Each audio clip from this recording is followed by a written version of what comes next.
Viewers, நான் உங்கள் கேடி. இன்னைக்கு அழகான ஒரு கதையோட தான் நான் வந்திருக்கிறேன். கண்டிப்பா அந்த ஸ்டோரி உங்களுக்கு பிடிக்கும்னு நினைக்கிறேன். பிடிச்சிருந்தா மறக்காம நம்ம சேனலை சப்ஸ்கிரைப் பண்ணிட்டு உங்க ஃப்ரெண்ட்ஸ்களுக்கு ஷேர் பண்ணுங்க.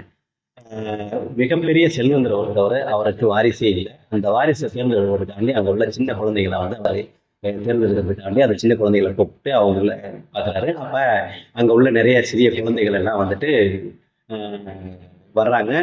அவர் அதுலேருந்து தன்னுடைய ஒரு வாரிசை தேர்ந்தெடுக்கணும்னு அவர் ஆசைப்படுறாரு.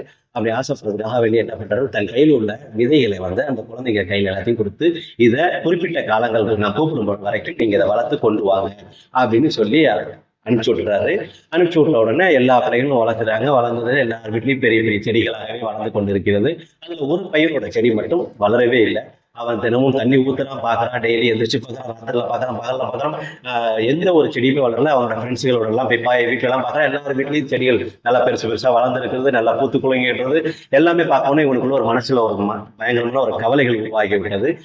நம்ம செடி மட்டும் ஏன் வளரவே இல்லையே, எதனால அவனுக்கு தினமும். ஆனாலும் அவன் அந்த முயற்சியை தோர்த்து விடாமல் தினமும் தண்ணி ஊத்தி கொண்டே இருக்கிறான். இன்னைக்கு வளர்ந்துடும், நாளைக்கு வந்துடும், நாளை கழிச்சு வளர்ந்துடும் அப்படின்னு சொல்லிட்டு அவனோட முயற்சியை போட்டுக்கொண்டே இருக்கிறான். ஆனால் அந்த செடி வளரவே இல்லை. அந்த பெரியவர் அந்த பணக்காரர் கூப்பிட்ட நாளும் வந்துச்சு. எல்லாரும் அவங்க கையில உள்ள அந்த செடியை வளர்ந்த செடிகளோட கொண்டு போறாங்க.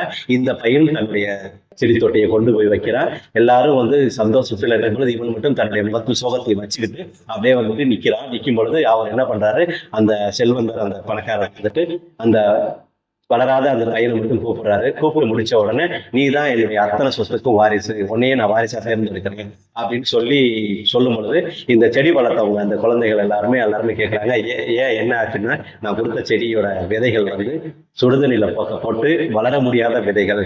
ஆனாலும் அந்த பையன் தான் செடி வளராட்டியும் பரவாயில்லைன்னு சொல்லி அந்த வெறும் தொட்டியை கொண்டு வந்ததுனால அவனுடைய திறமையும் அவனுடைய உண்மைத்தனமும் எனக்கு பிடிச்சிருந்தது. அதனால இவர் தான் என்னுடைய உண்மையான வாரிசு. ஏன்னா இவர்கிட்ட உண்மை மட்டுமே இருக்குது. அந்த பையனை நான் என்னுடைய வாரிசா தேர்ந்தெடுக்கிறேன் அப்படின்னு சொல்லியிருக்காரு. இதுல இருந்து நமக்கு என்ன தெரியுது அப்படின்னா, நல்லதோ கெட்டதோ கண்டிப்பா நம்ம செய்ய வேண்டியதை செஞ்சோம் அப்படின்னா இறைவன் அதற்கான வாழ்க்கையை கண்டிப்பா கொடுப்பாரு. அதே மாதிரிதான் நீங்களும் எனக்கு நல்லது செய்வீங்க, நல்லது செய்றீங்க. என்னுடைய வீடியோஸை பார்க்குறீங்க, சப்ஸ்கிரைப் பண்ணீங்க.